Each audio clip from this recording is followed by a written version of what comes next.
Hello, good afternoon, good afternoon. I feel I've got the wonderful Susan Lee here. And guys, I will stick a website page up later on. And if you go out and have a look at it, it'll be really, really good. And some of her books and the latest, what she's doing on, on the radio sites and also her articles, they're really, really good. I've come across around about 6 of them this week. Really enjoyed them all, Susan. Really good, really good. Excellent. And that's not just saying it, it's really good. So today we're going to be talking about the best way to start your day. How do you start your day, Susan? I think we have to back up a little bit because I think we don't just wake up oblivious to what's gone on before. And I think the best way to start the day is the evening before. So the quality of sleep that we've had, how cluttered our mind is, what's happened in terms of what we ate or drank, or did we have a deep and meaningful conversation late at night with our partner, which meant our nerves were jangling when we went to bed. So I think preparation, we have to back up a bit from just waking up in the day and saying, okay, what's going on in my life? I need to prepare. I need to think about it. I need to treat sleep meaningfully. And that way, we're going to have a deep, restful sleep. We're going to have a clear mind in the morning, and we can get up feeling bright, refreshed, and ready for the day ahead. So there's a few things in there. And I think the first thing is, if we have got a lot going on in our lives, we can be overwhelmed. We can be mentally cluttered. We can't think straight. We've got so much to do, and we're overwhelmed, and we're at a loss, and where to start, and all the rest of it. Oftentimes, it isn't as complicated as we're thinking. We can think we've got loads to do, but actually, if we write things down on a list, it clarifies a lot. I know my husband used to sell. He was very big into, it's years ago, but he had a big American company that wanted to import shirts to the UK. And he went into one of the retailers, and the retailer was like, oh, I'm so glad to see you. I've got so many complaints. I want to tell you about this is wrong, and that's wrong, and that's wrong, and that's wrong. And my husband listened for about 5, 10, 15 minutes till the man had finished. And then he got a piece of paper out and a pen, and he said, right, tell me, what are your issues? And the bloke, well, actually, they're not really any. And sometimes we've got such a Ferrari going on in our head that when we stop a minute and we allow it to calm down and we actually think, it isn't so dire, it isn't so terrifying, it isn't so overwhelming as we initially thought. So I think that's one thing where if we've got a lot going on in our lives, sit down, it's worth it. It's worth 10 minutes, 15 minutes to actually sit down and say, okay, what are these things that I really need to sort out tomorrow? You'll often find that not everything needs sorting out tomorrow. Maybe you can start one or two things and get them into motion, but you can't necessarily complete everything. But writing things down and then prioritizing them will allow your mind to clear and allow you to go to bed thinking, well, I'm not going to forget anything. It's on my list. I've got things in order, so I know where to start. I've got a clear run at this tomorrow, unless something momentous or urgent or whatever crops up, I know where I'm at. And that can be a great way of allowing our minds to settle for the coming day. I think the second thing is to make sure that your bedroom's tidy. For a lot of people, particularly if space is limited, our bedroom can become by default a sort of clutter zone where we know visitors aren't going. So we open the door and we shove in some clutter and it piles up and what have you. And even if that doesn't happen, we might have an office space in there. So sometimes it can be a good idea to screen that off, turn everything down, shut everything down so that our bedroom actually becomes an oasis. And that's really what we want. There's only 2 things supposed to happen in your bedroom, really. And one of those is sleeping. And so it's about allowing yourself to clear that space and have it so you go in and you shut the door and right, I'm here. I'm here perhaps with my partner, but I'm here. And this is a sort of zone of clarity and rest and all sorts of easing and letting go. And it's your own little oasis of calm. And that can be really special too. Yeah, I remember some time ago when you said to me, also when you go to bed and you want some sleep, it's best to have a clean and fragrance and everything, and just relax, and it just helps you to fall asleep. Not take the phone to bed, not on the side or anything like that. Turn everything off, and that's really good.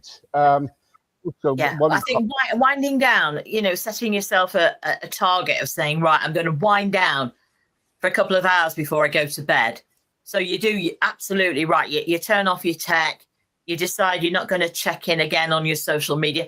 Oftentimes, if we're checking in, I think somebody calculated people are checking in on their phones 100 times a day. Well, somebody's having my share because I'm definitely not doing that. But at the end of the day, it can be that we're constant. You walk down the street and people are on the phones all the time. And I do a walk in the morning along the towpath, and there's people there on the phones taking calls, listening to music, listening to podcasts. And you think, give yourself a bit of a space, an interlude in your life where, particularly before you go to bed, you actually say, right, I'm going to bed in an hour or 2 hours. I'm going to allow myself to get the dopamine levels down. I'm going to allow myself to stop being on supercharge. I don't need to check in on my email again. I don't need to check in on my social media again, unless there is an emergency situation. And most times there's not. So, and then another thing is charging your phone. I charge my phone on the landing away from the bedroom. So I have very minimal techie things in my bedroom. I don't even have a TV in there. So it's about just allowing yourself to have a space that's clear and empty and isn't going to be charging you up and having you thinking and keeping you engaged at the very last minute. And then you lie there and you go, why can't I get to sleep? Or why am I not sleeping in a restful way? So you're absolutely right. Yeah. Wind down a couple of hours before you go to bed. Yeah, because my friend of mine, he's got an habit. He takes his laptop to bed with him, and both of them, husband and wife, they're on their laptops, their phones, doing their business or whatever they're doing, and it's the next minute they're tired in the morning. Yeah. It's not getting a lot of people do that. A lot of people do that. A lot of youngsters do that too, where they're gaming or they're doing, chatting to friends and things, and doing that right up till they're falling asleep over the phones or their laptops or whatever. And whilst that can seem a comfortable thing to do to end the day doing that, there are better ways of have a place where you go that doesn't get infected by all of that. There's a lot of stuff going on in the media at the minute about young people shouldn't be on social media until the age of 16. It's a well-documented fact that Steve Jobs, Zuckerberg, all the top techie people didn't allow their children to have mobile phones till they were 16. So, while they're flogging them to us plebs, and saying, buy your kids one, it doesn't matter what age, they were very, very strict about these things. And they knew that the stimulus in the brain continues and you're generating it's almost like an addictive, I must check in. So that applies equally to us. So thinking about saying, okay, I know I'm going to bed. I want to go to, how much sleep do I need? How much sleep do I need before I feel rested? Right. I'm going to bed at 10 o'clock and then I can get up at 6. I get my 8 hours that way. Knowing that you're setting yourself in charge. You're setting also a marker in your mind to say, I am treating sleep as important.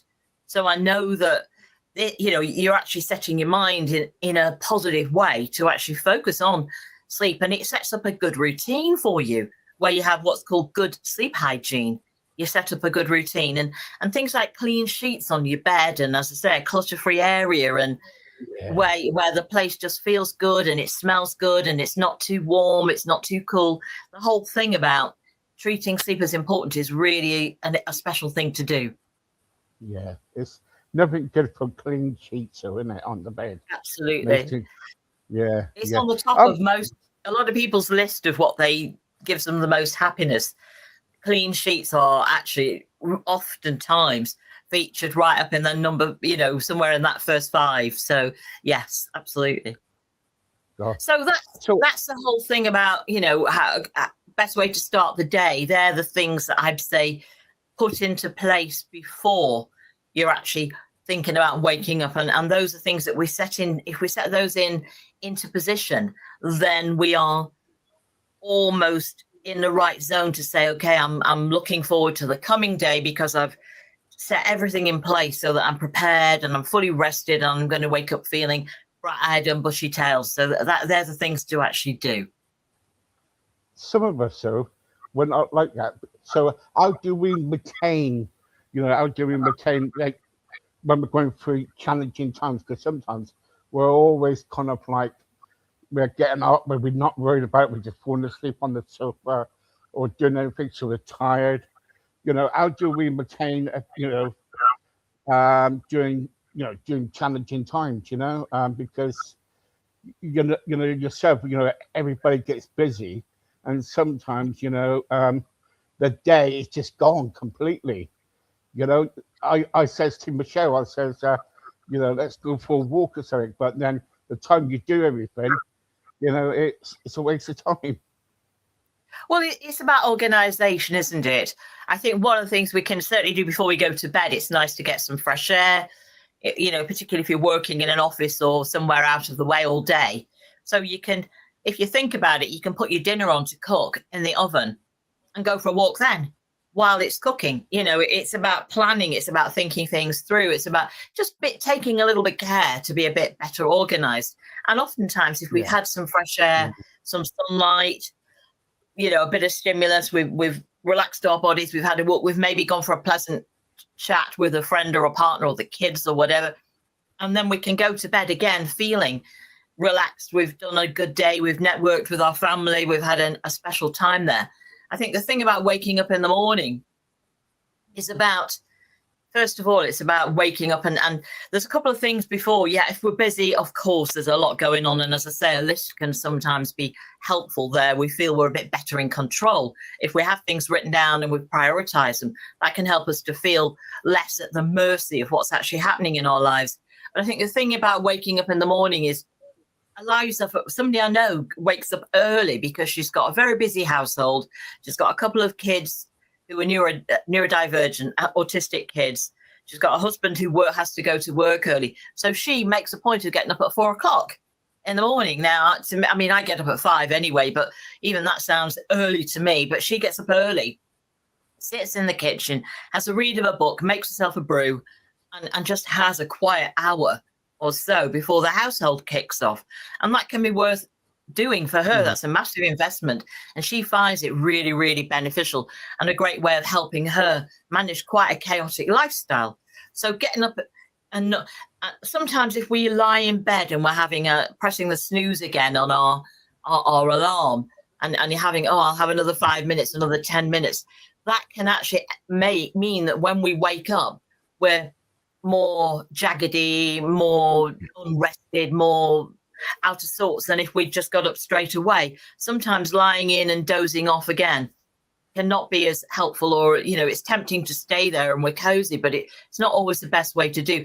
Actually, when you were saying that about people falling asleep on the sofa, 1 in 8 Britons, apparently, according to one of the surveys that's been done recently by one of the big sofa companies, has discovered that 1 in 8 adults fall asleep actually regularly, sleep on the couches at night. So it's not as crazy as you think. Sometimes people just they're watching telly, or they're doing gaming, or they're just there and comfortable and don't feel like moving, and they've got the duvet or the blanket with them, and they stay and they sleep there all night. Well, again, it's easy to do that, or it's easy to get into the habit of doing it, particularly if we're comfortable. But sometimes we have to have the discipline of saying, we're going to go to bed and do it properly. You're going to go to bed and, change out of your day clothes, put something on, or whatever you go to bed in, and actually sleep properly in your bed, because that is again, it's telling your unconscious mind, I'm actually doing this and I'm treating it properly. So as I say, get up in the morning, avoid having excessive lie-ins, avoid staying in bed too long, and get up and actually maybe, do some stretches, maybe do a little bit of yoga. I go for a walk every morning and feed my ducks along the canal. I love doing it. Sometimes you lay there and it's raining or it's cold outside, and I just think, come on, just get up and get out. And I'll do a few stretches and a bit of movement, and I've gotten into the habit of doing that, and I find it really, really useful, and it pays dividends, because a lot of what we do today is investing in later life as well. A lot of what we do today is about investing in how you age, how your body continues working well. So there is a sort of almost like a subroutine going on, a hidden agenda where we're actually thinking, yes, this is for today. This is so that I wake up today feeling good, but I'm also sort of investing in my future years and my future well-being. So it's worth doing that as well. So getting outside. Yeah. I look at your kind of like your photos in the morning and the sunset, the sun's just going up and everything, and and you're taking pictures and everything. And I think, wow, if that's something to look at and motivates you to also do the same, then more the better, But there are some people out there, who kind of think, well, I'm gonna have another 5 minute skip. The next one it turns up about 2 hours, and the trouble is their day then it's spoiled really because they're tired for the rest of the day. What would you say to people who do that?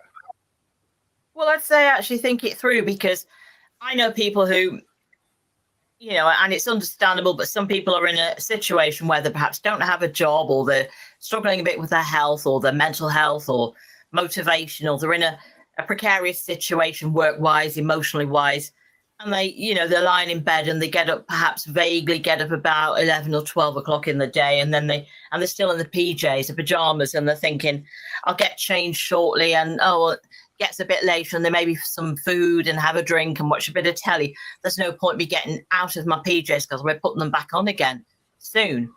And it can be a very easy, I say, but a very simple mindset to get into, that I'm here and that's another day wasted.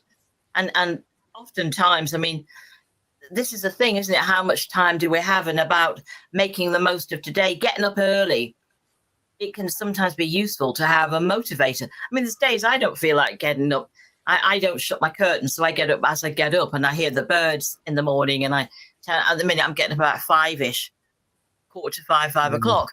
But there's days where I could easily roll over and drift off back to sleep again. But for me, I can't, because I've got all these pesky ducks and swans and geese that I need to feed, and all the land birds, the robins and everything. So I get up out of bed for that. And also it's a habit now. It's a real habit that I automatically do that. But sometimes we need to sort of think to ourselves, what do I need to do to ensure that I make the most of each day? And sometimes it is about going to bed at a reasonable time. And it's about watching what you eat before you go to bed. And are you into an alcohol habit where you're drinking perhaps a little bit more and more every day, and that's making you feel a bit jaggedy in the morning? Or you just don't see a reason to get up in the morning. So it can be that we have to sort of, as I said before, prepare to set ourselves mindset in place where we are feeling good about getting it. We have a reason. We set ourselves a task, whether it's to write in our journal, or to do a little bit of work, or to go for a walk, or to make a couple of phone calls. Or if we've got a long list of things to do, I don't feel like doing them all, but I'm going to do 1 or 2 of those. I know, for an example, if I think to myself, I'm going to clean all the windows in the house, I might think, heck, that's too big a job. I really can't get myself off the starter block to do that. Right, I'm just going to clean the windows in one room. And sometimes when I've done the windows in one room, I might think, I can keep going. And I think, no, don't, because you'll only get fed up and irritated and it'll become too much. Just stick with doing the windows in one room. And then tomorrow or another day, you do another room. And sometimes setting yourself a manageable task that doesn't overwhelm and doesn't go on too long, and and maybe getting into the habit of doing a bit of a yoga routine, or this walk outside, or a meditation, or and having your kit ready so that when you wake up it's there and you can just go if you're going to the gym or you're going for a run. These things are important. So it's about stacking the odds in your favor, essentially. Yeah, really good. When you in your job, because you probably got sometimes the pressure is really, really deep because you've got an incorrect deadline, and the trouble is your day then is kind of like covered during that. So really, does that kind of like, with your busy time, does that cut you off from what you've got to do for the rest of the day because you're working so hard? Then next minute you're thinking, I've got to go to the shops, but I don't feel like it. You know what I mean? I think, again, it's about organization and it is about mindset. At the end of the day, I know, for me, I can only speak for myself personally, my diary is my own. So Yeah. I know that what I put in my diary, I'm aware of. And if I don't want to work, or if I'm going somewhere, or I have an appointment, like, for example, yesterday, I couldn't do the podcast last night because I'd already got something in my diary. So I'm in charge of my diary. And most of us, to some extent, have some flexibility where we can work around what we do at lunchtime or what we do after work or what we do at weekends. So it's about being organized. And so, yes, there might be busy days, but 7 days a week and not 365 days a year are not going to be so busy.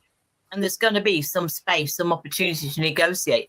You know, I think I said last week, the most powerful word in our vocabulary can be no, said appropriately, where we don't always feel obligated or guilty if we say no, or, you know, we've got to honor people. Somebody's asked us, so we feel that we have to, you know, agree with them. Sometimes saying no appropriately. No, I'm afraid I can't do that. I know that's not good for me, or I'll have to get back to you, or whatever. Saying no appropriately can really help us feel empowered and get used to other people used to the fact that we're not at their beck and call all the time. And so if we're overwhelmed, it can be an argument for using the word no, for asking for help of other people, even kids. You know, kids, can you set the table and can you fold the laundry? They might not do it to our standard, but they're doing it, and they're doing it as best they can, and they're feeling included and involved and responsible. So it's an important thing to do that.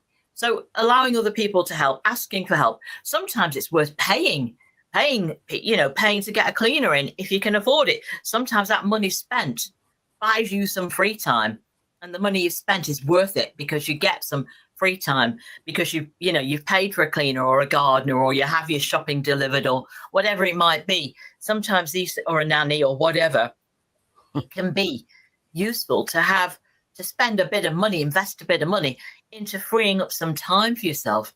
And then you actually can do something for yourself with that time, particularly if you're incredibly busy. Yeah. And how about time for making time for yourself if you're really busy during the day? Sometimes that could be difficult because you're getting, some people get phone calls and there's letters to do. So can we kind of like actually put it aside? Can we make that decision? Because you said just now, sometimes we've got to say no. But sometimes I'm what you call, myself, I'm a yes person. You know what I mean? I like to keep everybody happy. But that's a problem. That is a problem. That is an issue. And that is your issue. And when we're doing that, we have to own it. We have to say, this is down to me. I'm making a rod for my own back. I'm making my own life extra difficult. Sometimes, as I say, learning to say no without saying get lost or whatever. Saying no, I'm afraid that it's not a good time for me at the minute. Or, I'll have to get back to you, or leave it with me. I'll have a look at it. Those are ways of nicely saying no.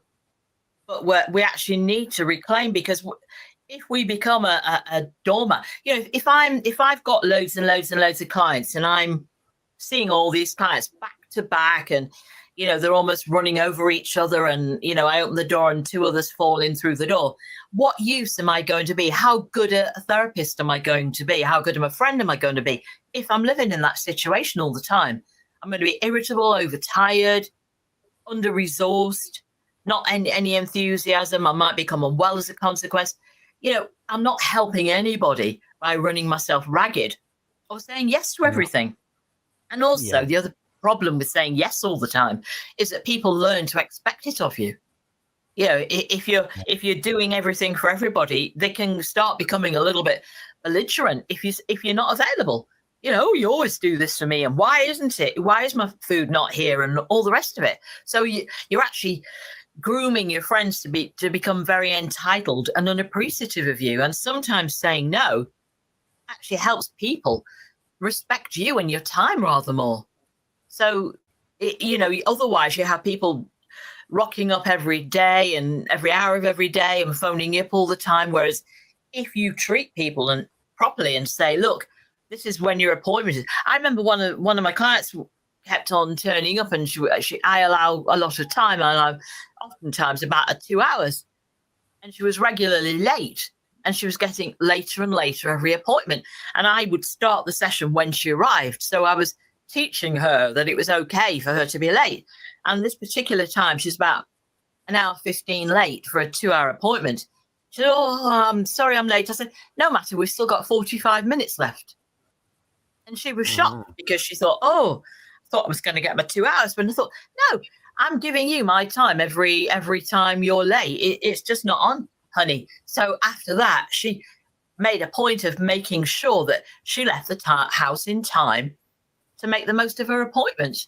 But yeah, people treat us the way we allow us to treat us. And if we are, if we're saying, I value me, I respect me, I think I'm doing a good job for you, you need to respect me too. Eventually they will understand that and learn from that. Brilliant, really, really good. So before we go, what would you say to everybody about, kind of best way to start their day? Well, I think when we wake up in the morning, pretty well get up straight away, or get up fairly soon straight away. Maybe start your day with a few gentle movement stretches, leg stretches, your shoulders, your head, those sorts of things. Having a good zesty shower, in the morning, where you're using lemon, citrus, whatever, can actually get your senses tingling, and you actually wake up again, you're feeling fresh, you've washed the day away, the night's sleep away. Have your list of the things that you want to do that day and prioritize them. And a good, sensible thing to do is to tick them off as you do them, and add, if something new crops up, add it and then tick that off. Because there's a great feeling of satisfaction when you've completed a list and when you've done items on a list. As I say, don't lie there too long. Maybe do a little bit of yoga in the morning. That can be a really nice way to mobilize your body. If there are a few of you, sit together and maybe take your breakfast together if you're having breakfast, so you can allow time to do that properly, so the whole family or whoever's in the household can sit and have some fruit or cereal or whatever you have, and maybe have a chat and start the day properly. That's not always a feasible thing to do, and some things I'm suggesting are not necessarily feasible, but just think about them.